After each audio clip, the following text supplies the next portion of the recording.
Oke, salam sehat selalu, kaya raya dan bahagia. Kembali lagi bersama saya Mulyono di Eksplorasi Desa Indonesia. Ini part ketiga ya, masih seru kan? Nah, kita 3 hari nih. Kemarin 1 hari, 2 hari, 3 hari, ini hari ketiga nih. Hari ketiga nih, jadi kita masih mendengarkan testimoni dari Mas Pram, Bos Wedding Organization. Amin. Apa namanya? Lilik Salon, Pak. Udah? Lilik Salon. Lilik Salon Wedding. Lilik Salon. Nah, oke, nanti bisa hubungi di deskripsi ya. Oke, Mas Pram, lanjut. Ternyata setelah saya belajar banyak di komunitas anti riba, ternyata memang benar kita tidak boleh main riba. Ya. Terus kan karena ujung-ujung pasti gitu. Karena saya hatinya keras, Bang.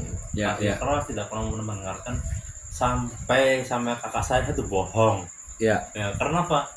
Saya menyaminkan rumah orang tua tanpa sepengetahuan kakak saya. Ya. Nah, kakak saya udah bilang gini, kamu bisa bayarnya, kamu macam-macam lah. Ya. Cuman karena hati saya masih keras, Ya. Tetap nggak didengar. Ya, benar. Seketika saya nggak bisa bayar, saya macet, saya ternyata pusing gimana, saya ikut di Patang sama di Purwokerto, tetap semua itu sama, Pak Mun. Semua itu kembali pada diri kita sendiri, perbaikan diri. Ya, memperbaiki diri sendiri dulu. Oke. Jadi perbaiki ibadahnya, silaturahmi kita dengan orang tua, istri, teman, semuanya.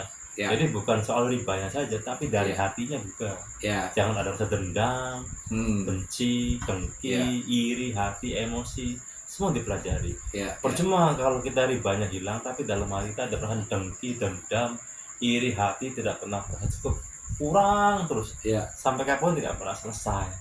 Ya, yang penting kita tuh tenang dulu supaya kita bisa berpikir jernih ya, Pak Mo. Ya, benar. Bagus. Oke. Sebentar Mas Pram. Ini saya lupa meneruskan ke ini ya, ke grup kita nih. Sebentar.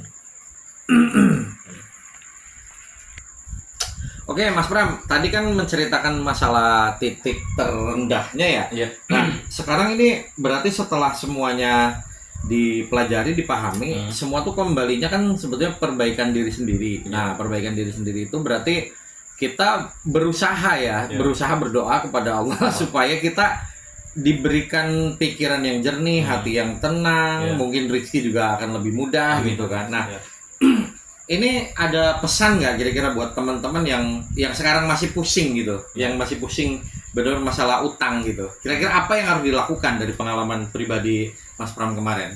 Hal pertama lah yang harus yang perlu dilakukan gitu.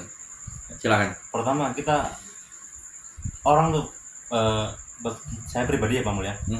Ketika usaha masih lancar, duitnya masih banyak, itu ngomong apa nggak bakal didengar.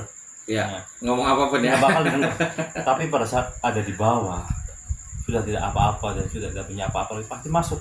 Nah, jadi yang saya lakukan sekarang satu, merasa salah.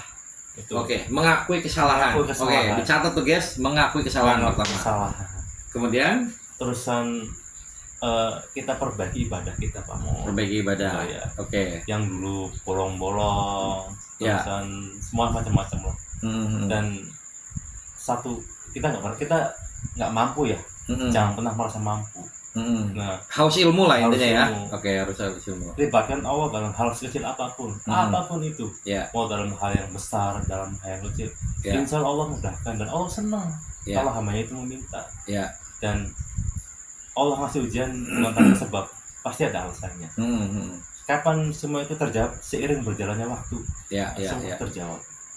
Yang penting kita semangat, semangat loh. Yang paling utama semangat ya teman-teman. Nah, ini masih ada lumayan banyak waktu. Ini tanpa editor nih sekarang ini. Setahun ke depan kita udah punya tim sendiri ya, insya Allah, amin. Nah, ini saya mungkin harus tambahkan sedikit. Jadi tadi kalau dari statementnya Mas Pram adalah kita minta mengakui dulu kan, mengakui kesalahan. Kemudian kita minta maaf ke keluarga, memperbaiki diri dengan ibadahnya apapun ya. Bukan hanya sholat ibadah rutinitas seperti ngaji, sholat, puasa atau apapun. Itu kan ibadah rutinitas ya. Tapi kita memperbaiki hati juga. Jadi kolbu kita harus bersih. Jadi bersihkan dari segalanya lah, dari hal-hal yang kita tidak inginkan. Bahkan ketika debt collector datang, nah disambut dengan baik, dikasih kopi gitu kan. Nah, Nanti ada cerita seru ya, saya pernah dengar, nanti diceritakan ulang. Nah, jadi intinya setelah kita minta maaf, tadi mengakui, minta maaf, kemudian kita membersihkan hati, kita juga wajib, namanya istilah saya adalah hidup di sini saat ini dan sekarang, karena banyak orang itu hidupnya seperti monyet, loncat-loncat. Nah, jadi nanti berpikir menurut dia pikirannya loncat-loncat. Nanti kalau ada debt collector ntar gimana? Ntar bawa anu kepikiran ya. Padahal kenyataannya kan tidak seperti itu. Nah, mungkin nanti Mas Pram bisa ceritakan ya, itu sampai yang katanya gimana orang itu nggak mau dikasih minum gitu ya.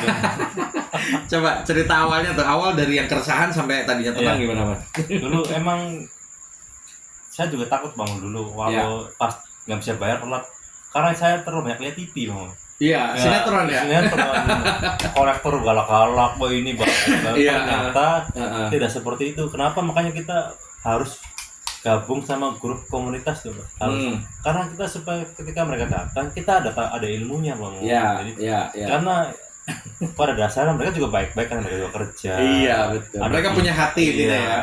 Ada pimpinan. Yang salah kita utang nggak bayar, wajib tagih. Betul. Nah, cuman kan dengan keadaan seperti ini kita ngomong terang-terang apa adanya. Cuma kan kalau kita tidak tahu ilmu, kita kan stres Bang. Ditekan di macam-macam.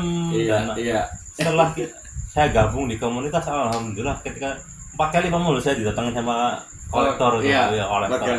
2 kali ke bank, 2 kali ke rumah. Nah, yang pertama itu 7 orang, Bang. 7 orang ke rumah. Tapi setelah saya ngobrol baik-baik, mereka juga ngerti, karena apa?